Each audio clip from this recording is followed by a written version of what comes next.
Hello, everybody, and welcome to Dr. Deep State.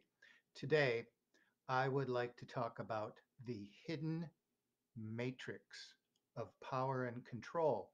And I'm using this expression not from the film, but from Giorgio Agamben, the Italian philosopher, who said in the guise of biopolitics that the world of control we have around us um, is really reflecting something hidden.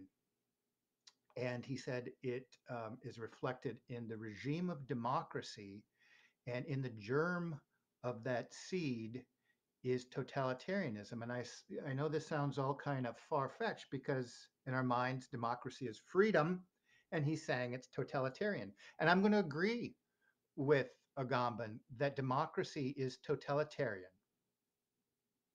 And either we engage in a sort of double think that one thing's the opposite, or we kind of explore what he's talking about. And I want to take an esoteric biopolitical approach to looking into the hidden matrix of power that rules our world. And of course, you can't open a dictionary and see esoteric biopolitics. This is what we're creating here, esoteric biopolitics, to kind of think through this um, in a hopefully complete fashion that includes not only the mind and body, but the spiritual dimensions and capacity of the human being.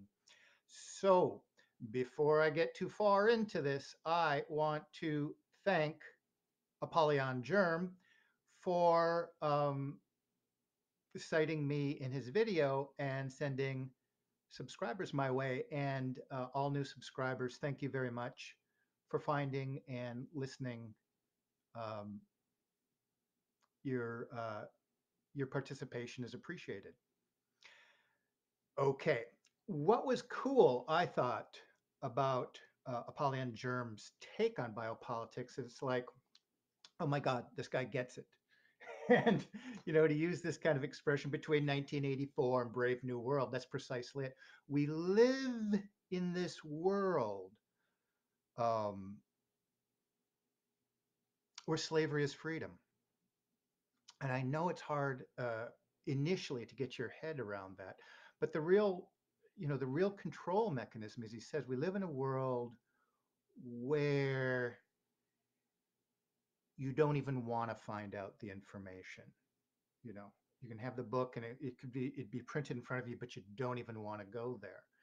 Um, and nobody said this better. And you can go back to my lecture on Tocqueville. Tocqueville came to the United States in 1825, and what he was looking for was what happens to a people when, in their very constitution, that they've legalized free speech and free thought. What happens to them? And to his dismay, seemingly dismay, he was shocked. He found this the the least free people in the world when it came to expressing their opinions or having their thoughts. So he's going, there's something about democracy itself that your will to even find and search out truth um, is diminished. And so he'd go through all these ironies. Something about democracy promised one thing, but what you saw was something very different. And I'm going to begin here with the introduction of Tocqueville's book. And the reason I'm doing this is when Tocqueville came to America, of course, democracy had always been considered tyrannical, the worst form of government by all political. You cannot find a political theorist. The framers of the United States thought it was the worst form of government. However, by the time 1800 came around, we had a two-party system. We have democracy. It was no longer going to be a search of these high ideals of truth, but instead just competing warring parties that are throwing mud at one another. And so democracy really begins in the modern era in 1800 with the two-party system. So what Tocqueville is observing then is really the first modern democracy. And bear in mind, democracy, when Lincoln would say in 1864 at Gettysburg, 7 years ago, there's this experiment done with, sort of democracy. He's going to use that word loosely. And, this is a struggle because at that time it was virtually only the United States. He thought if this falls, it'll be over. So it's not, you know, you jump ahead to World War I, and there's still, you can count them on your fingers, democracy. So this wasn't something inevitable if you look at the story from the accidental view of history. So let me get started here. Tuckville's going to read, begin his book like this, and this is what he's observing. And he's saying, I'm coming to, this experimental little outpost of human civilization in America. It was just went up to the Missouri River. It was very unpopulated. In his mind, what he was doing, he said, what's going to be happening here is going to be happening in the rest of the world. He thought it was somehow inevitable. It was sort of like God's march through time that this was the plan. However, when you think about it, there's no reason Tuckville should have read that. So the book begins like this. Amongst all the novel objects that attracted my attention to my stay in the United States, nothing struck me more forcefully than the general equality of conditions. It's kind of democracy he's talking about. I readily discovered the prodigious influence which this primary fact exercises on the whole course of society, this mental perception. It's a legal arrangement, but it's a mental perception about who the sovereign is. It's no longer a religious figure. It's no longer a king. What happens to the mind when you believe this is the way to be? I readily discovered its influence. Um, the fact exercises the whole course of society by giving a certain direction to public opinion and a certain tenor to the laws, by imparting new maximums to the governing powers and peculiar habits to the governed. And what he found strength is in any of the tyrannical regimes of Europe, people are more free to express. But he said, what democracy does is it kills your desire to even express them or want to know them or want to go there in the first place. So something happens to the mind. Now, what I think is strange about what Tuckville's saying is he's kind of giving us that. That's why he's presented to us as this sort of prophet, because he's saying this will take over the world. In fact, at one point in the text of Democracy in America, he's saying that he predicts a time when the Soviet Union, or Russia at that time, the United States, would be this sort of bipolar power, and they would play through this. And he began this process by saying eventually in the North and the South, they'd have to have a war and the House would be divided. So he's seen as kind of a prophet.